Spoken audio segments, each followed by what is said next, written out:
vao mariny faditseranana fa an'ny malagasy ireo volamena 3.70 kilao tratra tao Afrika Atsimo. Olona 10 no mbola karohina amin'izao fotoan'izao. 12 janoary andron'ny manamboninahitra nisy ny fanamariana izany. Nanova sy nanampy paikady ny fanjakana manoloana ny fiakaran'ny antontanisa amin'ny coronavirus. Santiona vaovao ny télévision malagasy atolotry Irène Ravindolo Armanga. Manolotra ny araba tompoklasy tompokivavy ampitiavana ary no anasananao anaraka ny fampalalam-baovao hatramin'ny farany. Osoka ny antota taratasy ny lazana fa any Maliana ny volamena 3.70 kilao navoaka antsokosoko teto Madagasikara hita tatsy Afrika Atsimo ny 13 Desambra teo. Nampafantary ny faditseranana io androany sy ny fombafomba rehetra nanaovana izany taratasy osoka izany. Christian Rakotorso Andra Rajaonarvao tojo fanomezana no nanangona ny vaovao. Ny orinasa Sky Gold Mali no nilaza fa nanome lalana an'ireo malagasy telo lahy voasambotra tany Afrika Atsimo ho nitondra ireo volamena 3.70 kilao mahery kely. Rehefa nojereny ny faditseranana malagasy sy no hamarinina tamin'ny faditseranana maliana nefa dia osoka ny fanambarana na déclaration natao. Ity déclaration ity tompoko dia tsy marina satria voalohany ny déclaration tany Malia dia natao traduction amin'ny teny anglisy. Ny déclaration de douane dia universelle. Izany hoe ny déclaration avy any Chine na avy any Amérique latine dia misy case BDP anatiny ao. Ary io case BDP io dia efa rindra ny fiombonam-be la douane, izany hoe ny organisation mondiale des douanes, fa ny référencement de case ireo mitovy daholo maneran-tany. Izay no mahatonga ny déclaration de douane tsy mila atao traduction. Faharoa manaraka an'izay dia novana daholo ny information anatin'ny déclaration. Ity ny taratasy officiel avy amin'ny faditseranana maliana nisoniavy ny talejeran'ny douane amin'ny teny hoe tia ny déclaration officielle mifanaraka amin'io numéro de déclaration E1343 io. Anatin'io déclaration io dia tia société Sandvik, hitantsika mazava tsara hoe Sandvik Mining and Construction. Io société Sandvik io mpanao concasseur reny tena asany fa manana mine koa izy apparemment dia tia numéro le déclaration mitovy amin'le ato amin'le osika. Anatin'io dia zavatra hafa no déclaré roue dentée, izany hoe pièce détachée no anatin'io déclaration ara-dalàna fa tsy volamena. Zay natao tamin'ny 22 décembre. Ny déclaration de douane koa tokony misy quittance, izany hoe misy numéro hitantsika ambany reto hoe ny paie droit de douane sy ny numéro de liquidation no mipetraka aminazy, zay tsy hitantsika amin'ity document ambadika zay osika ty. Raha ho an'ny faditseranana dia misy ny tsy fanalahan-dalàna araka izany tamin'izao fanaovana osoka izao. Ny constaté izahay ny fanondranana antsokosoko entana voarara na ny atao hoe délit de contrebande par aéronef des marchandises prohibées. Izy io dia voaklasy ao amin'ny délit de 3e classe. Izany hoe raha ny infraction douanière zany dia izy ny infraction faratampony mafy indrindra ary tena avolenta raha ty amin'ny fehezan-dalàna ny faditseranana. Ankoatr'izay koa nefa araka io lalàna amin'ny fehny faditseranana io dia rehefa misy ny fanondranana arenan-kibon'ny tany toy izao dia misy ny atao hoe infraction au code d'échange satria tsy maintsy manao ny engagement de rapatriement des devises. Ka ny constatena ihany koa ny infraction au code d'échange ary ny code des douanes. Izany hoe raha kapoka zany dia infraction mixte de douane et d'échange no no constaten'ny faditseranana izay ambony dia ambony ny qualification délit de 3e classe raha ny fanazavana azy teo. Voaporofo araka izany raha ireo fanazavana ireo fa volamena avy eto Madagasikara ihany ireo 3.70 kilao nentina tany Afrika Atsimo fahatsiavan'ny Mali nampandalovana teto. Mbola namoaka ihany koa ny teo anivon'ny fahadiseranana androany fa tsy voahaja ny fomba fanao rehefa misy sidina miditra avy any ivelany na ivoaka ny Madagasikara tamin'ilay sidina nandeha tany Afrika Atsimo namoaka ireo volamena 370 kilao nanazava ihany koa izy ireo fa ny antony tsy nahitana ireo volamena tany Toliara tamin'ny mpanao gazetiny mbola nanazavana izany mbola nangon'ny Christian Rakoto Arso Andry Rajanarvao sy tojo fanomezana ihany. Raha ny tokony ho izy dia tsy maintsy ampandrenesana mialoha ny eo anivon'ny fahadiseranana rehefa misy ny sidina tonga na miainga ho any ivelany. Tamin'ity andro ndraiky amin'ny 30 Desambra ity anefa dia tsy nisy izay fampandrenesana izay raha ny fanazavan'ny fahadiseranana. Tiana ambara zany zavatra fanomanina le izy. Matoa tsy nampandrenesana zany zahay satria raha teo ny fahadiseranana. Tsy maintsy sotratra io satria misy scanner sady manao fo ny agent fa tsy nampandrenesana zany satria zay fanomanina le izy dia apetraka tao anatin'ny avion mialoha zany ny volamena. Dia misy fampitanina koa moa manao hoe fa maninona no tany Toliara no tsy nahita ninino. Tany Toliara zany tiako hazavaina carburant fotsiny no atao ny avion tany Toliara fa tsy nanao formalité douanière. Any Toliara satria tsy nandalo scanner tsy nandalo ninina dia navokavoka teo amin'ny tarmac zany le entana fa tsisy ninina satria zavatra fa mazava le izy satria na ny caméra tapaka nandritra ny fotoana lava taty Antananarivo zany dia nahafantaranay ary mbola anizingizinanay fa napetraka mialoha tao anatin'ny avion ireo volamena ireo. Araka ny vaovao voaray dia ahemotra amin'ny 2 Febroary izao indray ny fitsarana ireo malagasy 3 lahy nitondra ireo volamena 370 kilao nakany Afrika Atsimo ireo. Ny PAC na ny pôle anti-corruption tetsy andaniny dia nilaza androany fa tsy nekeny Afrika Atsimo ny fangatahan'ny fanjakana malagasy ny anaovana ny fanadihadiana ireo malagasy 3 voatazona atsy Afrika Atsimo aty Madagasikara. Ny andindin'izay indray hoentin'ny Fidisoandria Maservelo. Ologno folo no mbola karohana amin'ny raharaha fanondrarana volamena 370 kilao mahery tany Afrika Atsimo, 7 eto Madagasikara ary 3 any Afrika Atsimo. Dia misy ny hoe mbola 20 zay efa voaloha misy valo zany voatazona ponja mbola mitoy ny famotonana misy délégation judiciaire nalefa any amin'ireo mpikaroka amin'ny fandehan-dalàna amin'ity raha ity ka ngamy tsy gaga mbola misy olona mbola mety voasambotra mbola misy mitoy ihany ny enquête amin'ity raha ity mbola entina aty pôle anti-corruption. Zay eto pôle anti-corruption dia misy an'le politique pénale hoe tolérance zéro zay ampiasanay ka zay olona rehetra zay vao tontonona amin'ity raha ity dia hiezaka zay anao fanenjehana zany olona zany. Vesatra maromaro no anenjehan'ny PAC na pôle anti-corruption Antananarivo ireo olona karohana ireo. Mahakasika ny fitrandrahana volamena arena kibon-tany ao amin'ny faritra arovana.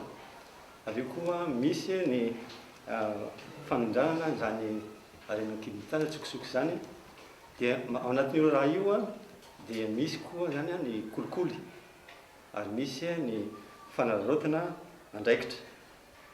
Misy koa nahitana koa osoka sy fampiasana osoka amin'izany raha zany.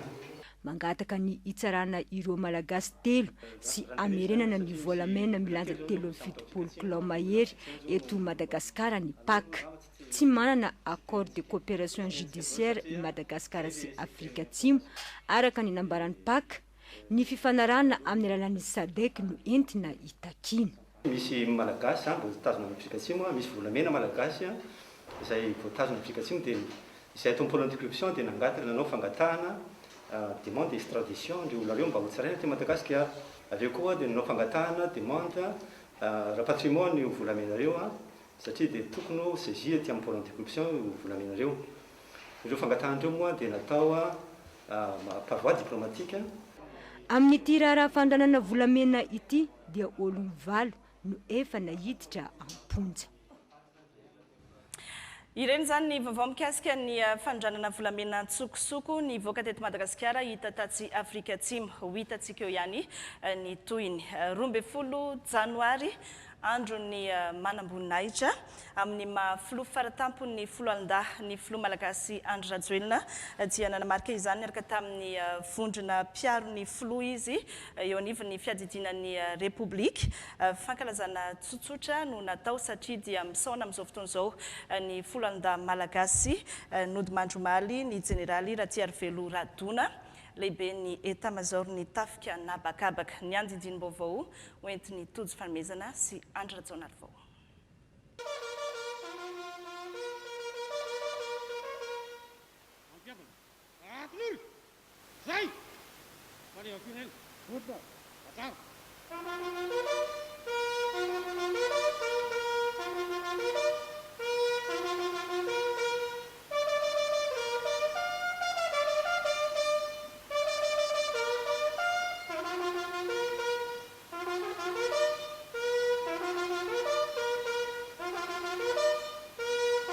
Lanonana tsotra saingy nanehoana trano ny firaisan-kina ny fankalazana ny andro ny 12 janoary andro ny manam-boninahitra tamin'ity taona ity.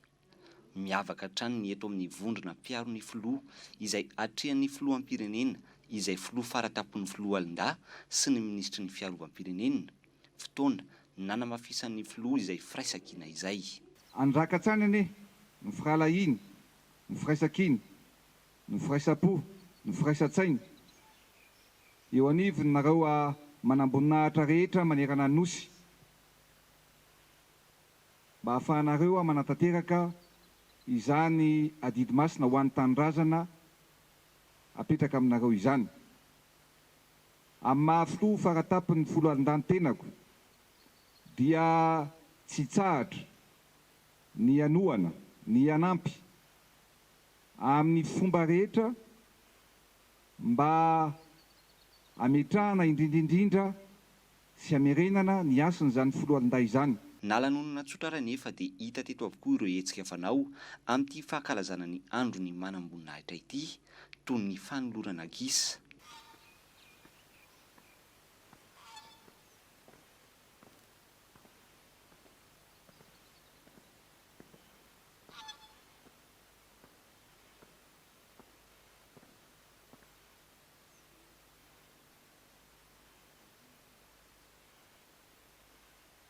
Teo ihany koa ny fanatanjahantena iarana ho an'ny rehetra ka ny teto amin'ny vondrona mpiaro ny filoha dia azakazaka mihodidina ny lapam-panjakana iavoloha no tarihan'ny filoha Andry Rajoelina no natao.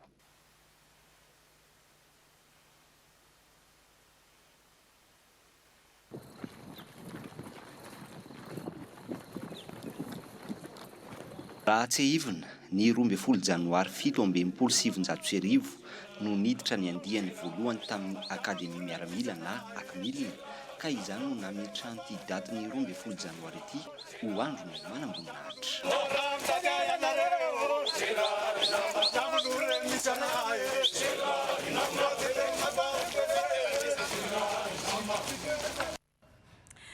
Fa vonina hijoro sy aron'ny vahoaka sy ny firenena ireo manam-boninahitra saika nanamarika ny androny 12 janoary avokoa ireo vondron-tafika misy ny teo anivon'ny fiadidina ny primatura ny fiarovam-pirenena ny gendarmerie-pirenena ny akmil sy andrim-panjakana samy hafa ihany koa hoarahintsika ndray miaraka ny akom-baovao.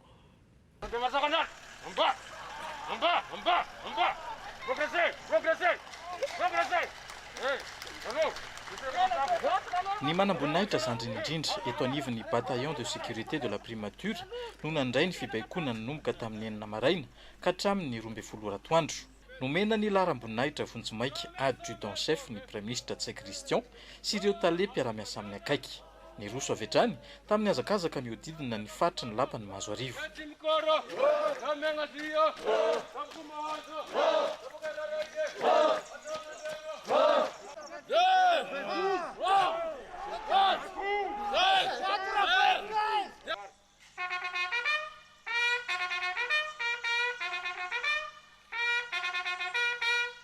Na dia tsy salama kory ny tenako dia nataoko saman-javatra ny fiarahana miara-tsalahinareo amin'izao fankalazana andro lehibe eo ny izy atsika zay satria zay no mamboninahitra anareo tena moa dia adjudant chef dia tsy manamboninahitra zany fa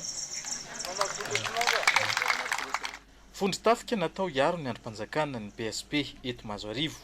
Izy ireo no miantoka ny fiambenana ireo tompona indray mpanjakana mila izany. Ao anatin'ny adidy sy andraikitra napetraka ho antsika dia mila minan-tsaina amin'ireo mpitondra androm-panjakana, ireo olo manana adidy sy andraikitra goavana hitandreo ny firenena. Nandritra ny roa taona sy tapany zay tsy nahinoko fimenonitsy tamin'ireo lehibe ny androm-panjakana ireo. Midika zany fa navita nandraikitra roa ianareo mahakasika an'izany. Toy ny fanao dia notolorana ny gisa mahazatra na ny hoa traditionnel ireo mpitarika eto anivon'ny fiadidinan'ny Premier ministre sy ny bataillon de sécurité de la primature. Avy eo dia nitoy tamin'ny lalao ara-panatanjahantena samihafa.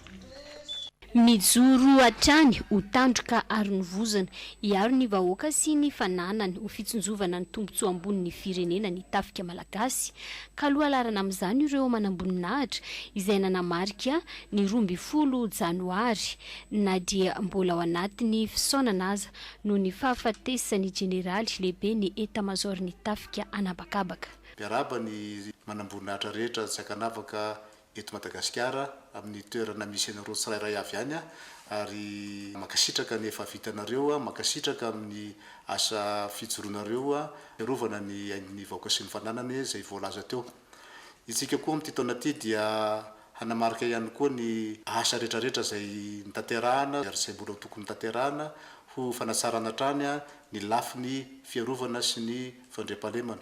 Mirary soa ho antsika rehetra ny tanivon'ny Foloalindahy, mirary soa ny manamboninahitra rehetra sy afaka navaka avitany adidinareo nareo ary ijoro hatrany ho tandroka ary ny vozona. Notolorana ny hoa traditionnel araka ny fomba amam-panao ny ministry ny fiarovam-pirenena ho an'ny hetsika teto anivon'ny ministera ny fiarovam-pirenena. Avohitra amin'ny andro ny manamboninahitra toy izao ny fampanjakana hatrany ny firaisankina ho an'ny Foloalindahy malagasy mba ho fametrahana ny fandriam-pahalemana eto Madagasikara.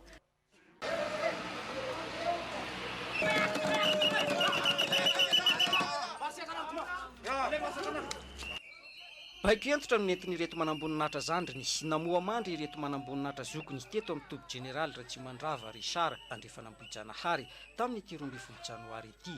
Orakoraka poa basy araka ny fomba fanao dia ny fananganan-tsaina ny firidonana ny rafanevany akademia miaramila ary ny fanolorana sy olom-boadiako ho an'ireo manamboninahitra zokony indrindra. Nanotrona ny fankalazana teto ny generaly Andrea Mahefa izay nivoaka tamin'ny andiany voalohany tao amin'ny akademia no sady major de promotion. Lela vola 7 tapitrisa ariary kosa no natolotra sekretera mpanjakana metety gendarmerie pirenena ho an'ireo zandary sy ho fanampiana, famatsiana sy ho fitsinjovana ento manatsara ny asa. No amafisiny teto fa tokony ho hita taratra eny anivon'ny fiarahamonina sy mpiray-tanindrazana ny mahamodely sy ny manamboninahitra. Namaranana ny fiaonana tamin'ny tapamaraina ity sy ny azakazaka manodidina ny farihana nosy sy ireo fanatanjahantena maro samihafa. Haricots qui ont été seulement bouillis et des sous non pas. Connexion Wi-Fi, voyage d'études, fanatsarana ny sakafon'ny mpianatra. Sationan'ny fitakiana fanatsarana nataon'ireo mpianatra manamboninahitra eto amin'ny akademia militaire Antsirabe ireo nataony tamin'ireo lehibeny. Fitakiana navatana tamin'ny général de brigade Ramanakavana Jean-Henri José izay commandeny sekoly. Satria masy amin'ny 12 janvier koa ny tena mampiavaka anazy amin'ny miaramila mivadika zany grady. Zany hoe zay zany afaka mibaikony général hitanareo teo, ny ancienne koa afaka baikonay commandant afaka mibaiko colonel. Avy eo dia niroso tamin'ny fanolorana tamin'ny fomba ofisialy ny asa fanatsarana ny place de 12 janvier avy amin'ny andiany faraika amby roapolo nentina nanamarika izao andro lehibe izao.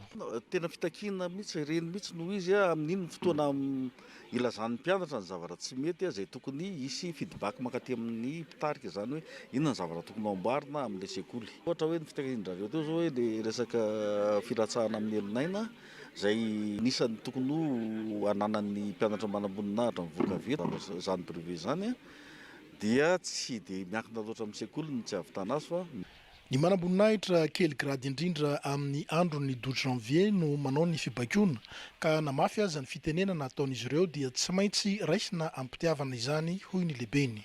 Na ny 12 janvier na ny tradition anakimila napetrako na ny lana dia hoe tsy mipetraka ao anatin'ny 20 taona zany tradition na école zany. Fa anjaranareo mijery zay zavatra hita fa tsy mety esory tsy maninona fa ampidiry zay zavatra heverinareo fa mety matsain'ireo zany reo. Azakazaka iran'ny tanàna fanolorana oa traditionnel ho an'ny manamboninahitra ambony tarian'ny général de division Ramandazafy izay efa nisotro ronono. Izy raha teo moa no namorona ity fetiny manamboninahitra mandritra ny 12 janvier ity. Araky ny efa voatsidika teo namoy Olomanga ny tafika malagasy nody mandromaly ny generaly Ratiarvelo Radona lehibe ny etamajor ny tafika anabakabaka hoentiny Griffin bakoloniana amitsika ny andindiny-baovao. 7 taona nanaovana ny asa miaramila. Ny lomanosana teo anivo ny tafika malagasy ny général de brigade aérienne Ratiarvelo Radona lehibe ny etamajor ny tafika anabakabaka. Ny Rome 13 no teraka izy ary ny 9 septembre 13 no niditra teo anivo ny tafika malagasy mpanamory ary navita fianarana ambony tany ivelany général Radona misana andraikitra maro sy ambony teo anivo ny tafika anabakabaka. Ny lehibe ny etamajor ny tafika anabakabaka no andraikitra nosahan'ny farany nanomboka ny volana avril 24 tao anatiny fanavaozana ny rafitry ny tafika malagasy. Niavaka teo amin'ny andraikitra ary ny ankina ny fitondrana tamin'ny fanavaozana ny rafitry ny tafika anabakabaka noho izany i général Radona. Kavery Olomanga ny tafika malagasy. Tena amboana tokoa ny fiainana dia lotomandry tokoa ny lehibe ny etamajor ny tafika anabakabaka. Niompina dahilo amin'izany ny tompon'andraikitra rehetrarehetra ary mitondra teny fampiononana ho an'ny fianakaviana sy ho an'ny fianakavian'be ny tafika malagasy izay eto anivon'ny fête de premier ministre eto anivon'ny BSP. Fisaona ny folo andaky hatriny satria lafo ny aretina ny général Radona miara-miory ny fianakavian'be ny tafika miara-miory amin'ny fianakavian'ny général Radona satria dia lozana namana, lozana tompon'andraikitra ambony, lozan-draha lato koa isika zay olona nananana izy azy teo amin'ny tafika anabakabaka anisan'ireo tomponantoka amin'ny fitondrana ny fanitsiana eo amin'ny rafitry ny tafika anabakabaka ary olona matoky sy manampaizana tokoa amin'ny lafiny aéronautique ary dia tena ory tokoa zahay satria very mpiara-miasa zay niaterana amin'izany fanitsiana ny tafika anabakabaka zany. Atao kory moa fa zay no latr'Andriamanitra ko dia miara-miondrika daholo isika manamboninahitra manontolo ny folo alida manontolo eo amin'izany falasany andriamatoa général Radona izany. Omaly ariva no nindaosy ny fahafatesana no ny tsy fahasalamana i généraly Radona ary efa nalevina pasan-drazany androany tany Kadiforobe. Lafim-baovao hafa tsy mbola tafarina amin'izao fotoan'izao ny setry ny fizahantany eto Madagasikara nateo aza ny ezaka famelomana ny fizahantany anatiny. Misy ary ny fandaran'asa vaovao antsoina hoe miatrika Covid anomezana vana sy ampirisihana ny fizahantany anatiny roborobo eto amintsika. Ny andindin'izay hoentiny Keita Revila sy Roger Andriamanalina. Pisehatra amin'ny fizahantany sy mpandraharaha mahery ny iray alina no hahazo fiofanana mamaim-poana na ny renforcement de capacité ao anatin'ity fandaran'asa miatrika Covid ity. Ao zany ny guide touristique, ao ny hôtelier sy ny atao hoe ny asa rehetra zay atao anatin'izany hôtely zany. Na tour opérateur zany, na agence de voyage zany, rehefa asa ao anatin'ny fizahantany dia azona zany formation zany. Haharitra heritaona ny fampiofanana izay misy taranja 500 ary hatao manerana ny nosy. Nosy be, nosy bora na Sainte Marie ny afataratsika azy, Antsaranana, Tuléar, ary Fort-Dauphin miampy Antananarivo sy ny manodidina na ny antsointsika hoe Gamantana. Fiara-miasa teo anivon'ny ministera sy ny fikambanana tsy miankina moa no nahafahana nanatanterahana ity tetikasa ity, ohatra amin'izany ny PIC. Fa ankoatran'izay dia nampahafantarana teto ihany koa ireo mpikambana vaovao avy eo anivon'ny CTM na ny Confédération du Tourisme de Madagascar. Iny ihany koa no mitondra antsika amin'ny resaka fahasalamana. Hôpitaly lehibe 3 no nahazo fitaovana fanaovana dialyse Itsabona Vo, vokatry ny fiara-miasan'ny ministera ny fahasalamam-bahoaka amin'ny fikambanana tsy miankina iray atsy amin'ny Nosy La Réunion. Ny anjinjiny vaovao vitrany. Karazany roa ny aretin'ny vo ilana dialyse amin'ny itony karazana fitaovana manokana itony. Misy ny aretin'ny vo maharitra, izany hoe ireo olona efa tena simba tanteraka ny vo ka mila manao greffe na transplantation, raha tsy izay dia mila manao dialyse mandra-pahafady. Misy kosa ny aretin'ny vo tampoka mandritra ny fotoana voafetra ary mety manao dialyse intelo hatramin'ny 10 eo dia sitrana tanteraka. Eto Madagasikara no eritreretina dia any amin'ny 300 ihany zany ireo manana ny atao hoe aretin'ny vo zany izay somary maharitra zany ka mila anaovana an'ilay dialyse. Dia any amin'ny ataontsika hoe 20 ihany zany ireo mila fanadiovana maika sy aingana vokatra ny aretina koa zany izay mpahazony vo koa zany izay tsy afaka atsony izy manala an'ireo loto izay ao anatin'ny vatantsika olombelona. Anjaran'ny fitondram-panjakana ny mitady ny fomba rehetra na maivanana ny fahasahiranan'ny marary, ny asan'ny mpitsabo, fa indrindra ny fitsaboana manatona vahoaka. Hôpitaly lehibe 3 no nahazo fitaovana fanaovana dialyse. Nisy fitaovana natolotra an'ireo namantsika avy eo à La Réunion avy amin'ilay hoe fikambanana orara izay efa manana trekefa hatramin'ny elabe makasika ny dialyse eo amin'ny 7 eo nisany, izay zaraina ho an'ny hôpitaly Joseph Ravoahangy any Naval sy hôpitaly Joseph Raseta Befelatanana ary ny hôpitaly Analakninina. Efa manomana ihany koa isika eto Madagasikara amin'izao fotoana izao toeram-pitsaboana anaovana greffin'ny vo na transplantation etsy amin'ny hôpitaly manara-penitra Andotapenaka mba tsy voatery hivoaka ny ivelany intsony. Amokatra fandarana eto amin'ny televiziona malagasy ny ministeran'ny asa sy ny lalàna sosialy, fandarana izay mitondra ny lohateny hoe Mamanga, mpahafantarana ny sampan-draharaha rehetra misy anivon'ny ministera ho an'ireo manan-draharaha izany. Ny anjinjiny vaovao entiny voahirana Esperon. Ahoana ny fanatanterahana ny fifanarahana asa, ny zosy andraikitry ny mpiasa sy ny mpampiasa, ny fitsonjovana ny ara-tsosialy, ny fomba avidirana ho mpiasa-panjakana.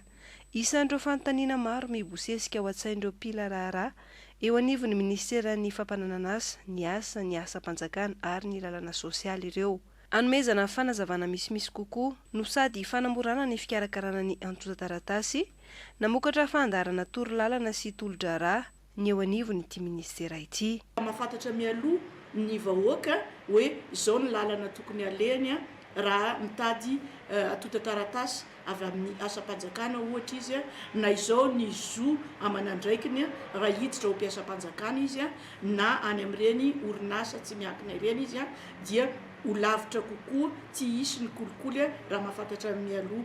Raha tsorona izany dia karazany efa fampahafantarana an'ilay atao hoe standard de service ihany fa amin'ny lafiny ainao manjery. Tafiditra ao anatin'ireo fanavaozana eo amin'ny tontolon'ny asa ny fandarana Mamanga izay isaky ny asabotsy no andeha eto amin'ny televiziona malagasy sy ny radio-pirenena. Amin'izay fanavaozana ny asa-panjakana izay ihany ho ampiarina tsy ho ela ilay circulaire navoakan'ny primature amin'ny fametrahana standard de service amin'ny asa-panjakana. Mbola voahirana Espérance Rodriguez Afmaly no nangona ny vaovao. Tsy ny fanavaozana ny lalàna mifeny asa-panjakana ihany no niandraiketan'ny ministera ny fampananana asa, ny asa sy ny asa-panjakana ary ny lalàna sosialy, fanasipanavaozana ihany koa ny fomba fiasa eo anivon'ireo ministera tsirairay avy. Tafiditra ao anatin'izany ny fametrahana ny standard de service izay mametraka ny andraikitra tokony sahan'ny mpitsidika, ny tompon'andraikitra ary ny mpiasa-panjakana manoloana ny fanatanterahana ny asa anafainganana ny fandraisana tanana.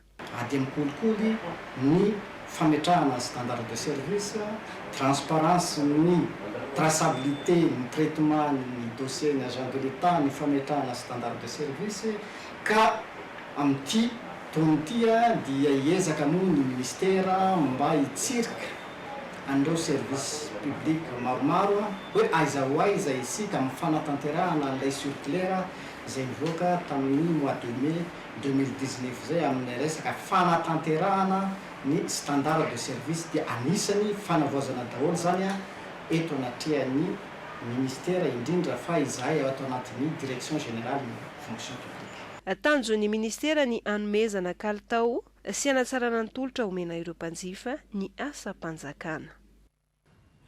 Amin'izao fotoana izao misy fianakaviana maromaro fantatra fa niala tany Atsimonosy avy any Androy hifindra monina ka mitoby ao Fianaratsoa. Antony maro no voalaza fa mahatonga izany. Vonjy televiziona malagasy any Fianaratsoa no hitatrany andindininy.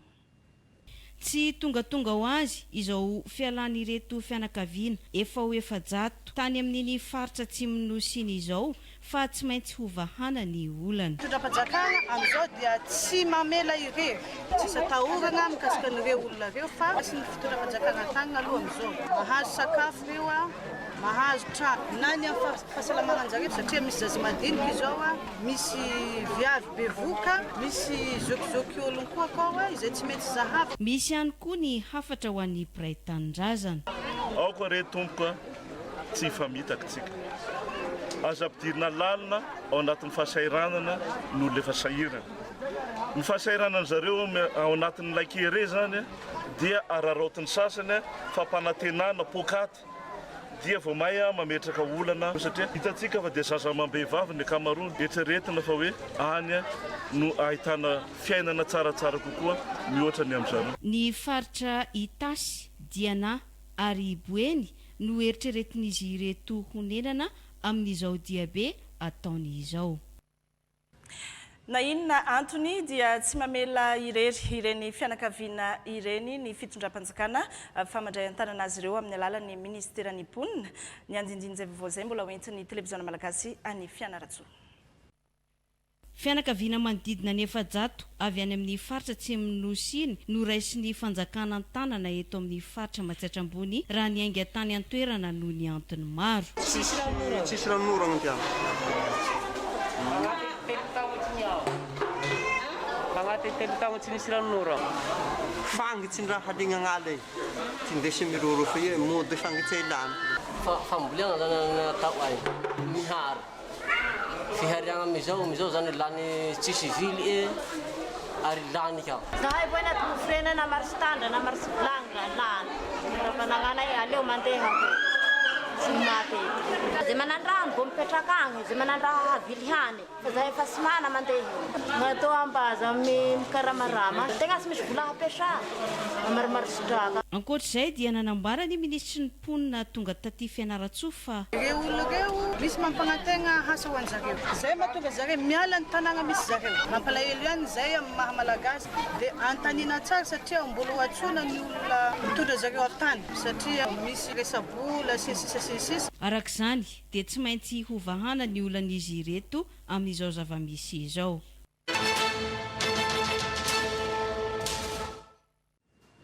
Ankoatr'ireo mpifindra monina avy any Androy mitoby ao Fianaratsoa dia misy amin'izy ireo ihany koa no efa tonga eto Antananarivo miantsona ery amin'ny gara Maki Andotapenaka sy eny amin'ny fasan'ny Karana nanao ny fanajajiana mikasika izay Nandriana Razafindramaro sy Tantely Andriambelo. Niala tany Androy faritra ny Aviny ny farany herinandro teo ireto fianakaviana ireto. Nisy nampanantena anome vola atao sarandalana ho an'ny avaratry Madagasikara hitady ravinahitra. Hatramin'izao mihitsika eto amin'ny tobo fiatsonan'ny taxibusy eto amin'ny fasankarana izy ireo. Zahay na tegna tsirairay zahay tonga sakafonay fa ny frena veto izy niantoka azy fa frenay baguette iska mazangamba sy tonga. Isa no yantoka zay. Le panera avy any Bekitro. Panera avy any Bekitro zany niantoka an'izay.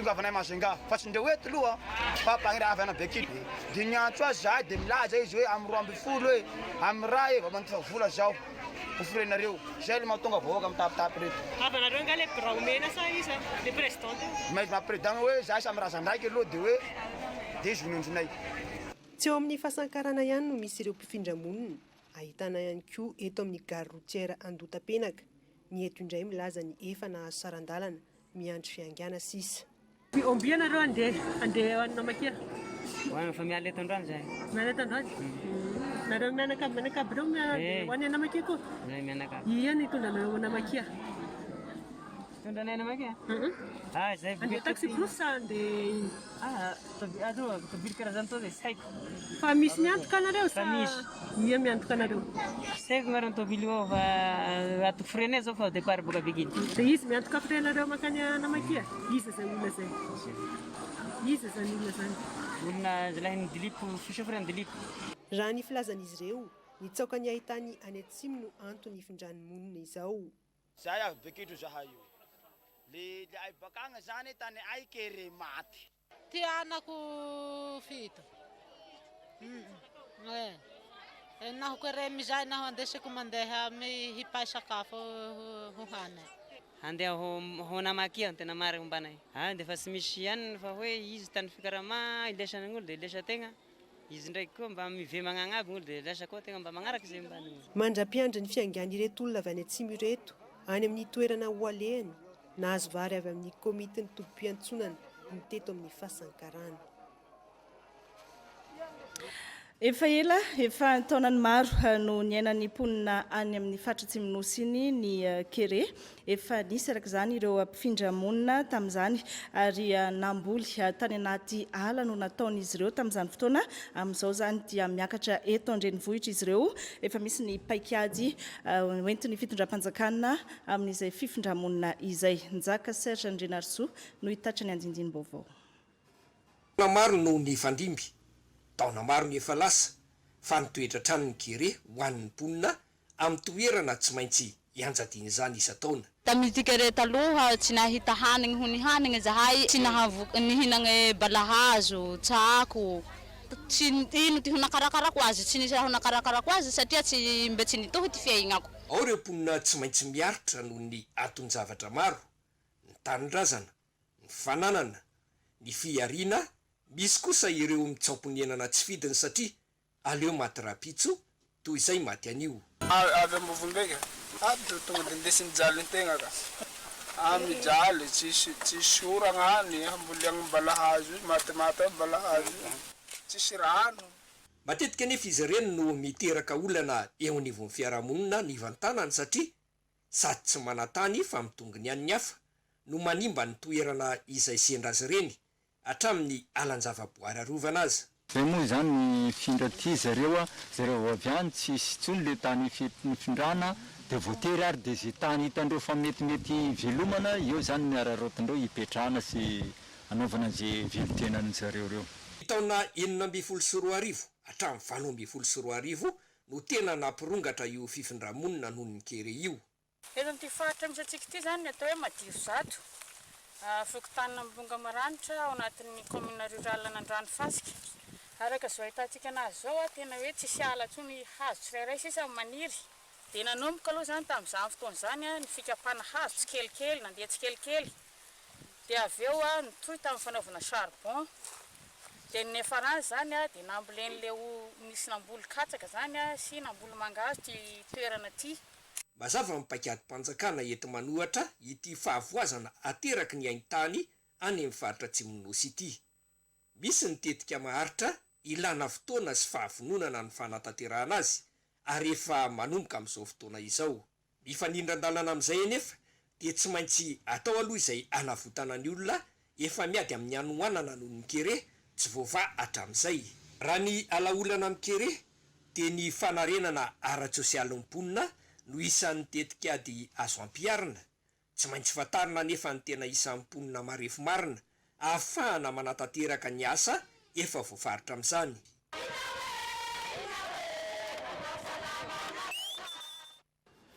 Androany dia nanao tatitra mikasika ny voka-dratsin'ny Covid-19 teo amin'ny sehatra ny asa ny fitoeram-pirenena momba ny antotanisa na ny Instat.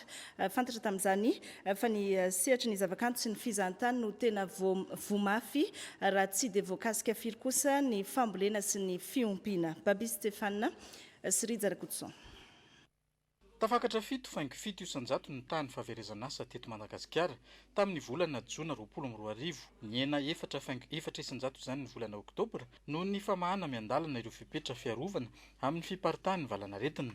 Ny sehatry ny fampialana voly, ny zavakanto ary ny fampisakafoana sy ny fandraisam-bahiny no tena lasibatra indrindra. Raha ny antotanisa voangin'ny Instat dia ny ena hatramin'ny 7.5 isanjato ny fidiram-bolana izy ireo. Vokany ny enina 5.4 isanjato ny fidiram-bolana ny isam-pianakaviana. Tsy voatery hoe very asa fotsiny olona anankiray androany na mijanona fotsiny entreprise anankiray fa inona koa ny conséquencen'izay any amin'ny revenu le ménage ary hatramin'ny hoe hatraiza moa ny vulnérable kokoa zany le ménage nohon'izay fahaverezan'ny asa sy ny fienany revenu an'ilay tokantrano zay. Zay zany mivokatra na nasehontsika niaraka teo n'androany.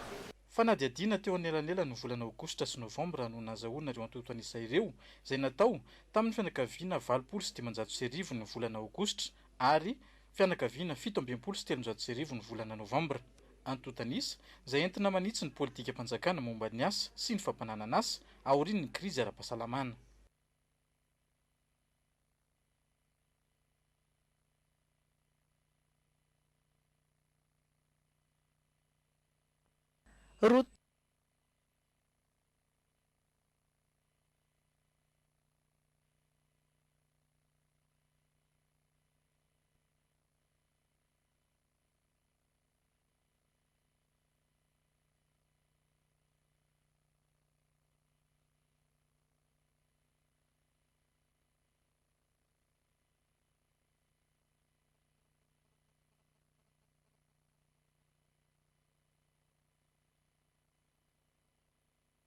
Ialana tsiny tompo-klasy tompoko vavy ny fahatapahan'ny fampalalam-baovao no ny fahatapahan'ny herinaratra. Ho toizantsika ary ny vaovao anisan'ny aretin-dratsy mandany vola-betsaka ny aretin'ny vo, ny dializy no horesahana eto lafo anefa tsy maintsy atao ary tsy maintsy atao mandra-pahafaty mihitsy aza ho an'ireo marary sasany tsy afaka manao grefy ny vo any ivelany. Vesatra lehibe ankoatra ny aretina arak'izany ny sara ny fanaovana dialyse ny fanadiadiana eo amin'ny sariny Toutson François.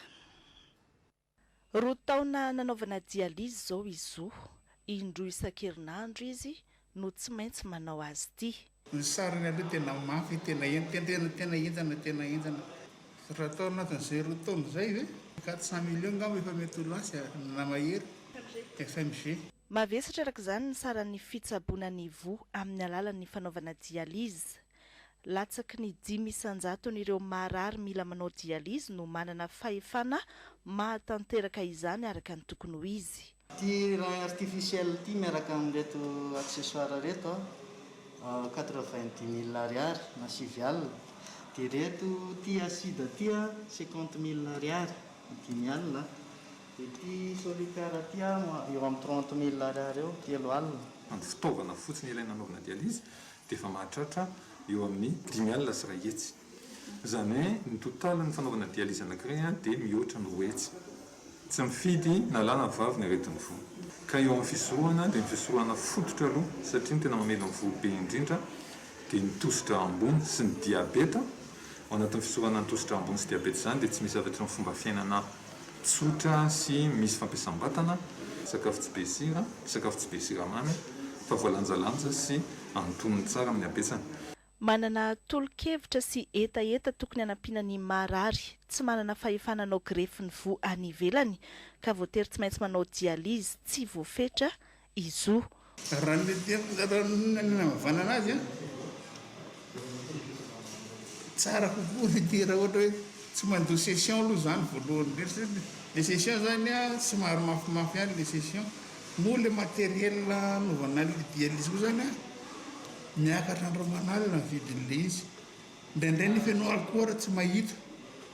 Le aretina zany tsy aretina hoe androany ihany fa raha ko filazany dokotera ny fanaovana dialyse dia mandrakizay surtout dia izay mahatonga ana amin'ny teny hoe tsy mandoa mihitsy. Raha ny eto amin'ny hôpitaly be Felantanana manokana dia misy dialyse 3 isan'andro eo no atao. Amaranantsika ny fampahalalam-baovao tsy marina ny vaovaony ely fa nody mandry i Rita Marley vadiny Bob Marley anisan'ny namoaka izany vaovao izany moa ny teto anivo ny televiziona malagasy andeha hoentina amintsika ary ny vaovao tena marina.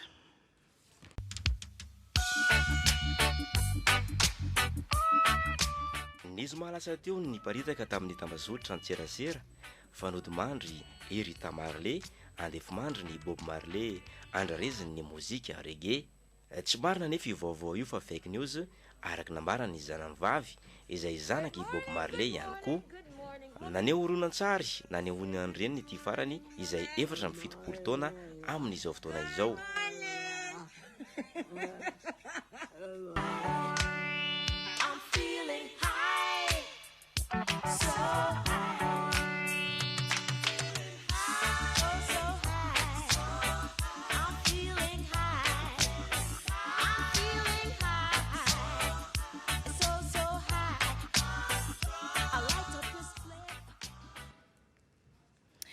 Ny ariva teo tamin'ny enora sasany ariva teo zany nanao fanambarana ny ministry ny fahasalamam-bahoaka ny professeur Rakotovao Antrala Jean-Louis mikasika ny Covid-19 eto Madagasikara. Hoarahintsika aorian'izao fampahalalam-baovao izao izany fanambarana nataon'izany. Zay ihany koa ary mamarina ny fampahalalam-baovao. Ankasitrahantsika rehetra nanaraka hatramin'ny farany ankasitrahana ny ekipa rehetra ihany koa. Mametraka ny veloma mandra-piona mirary soa ary tompoklasy tompoko vavy.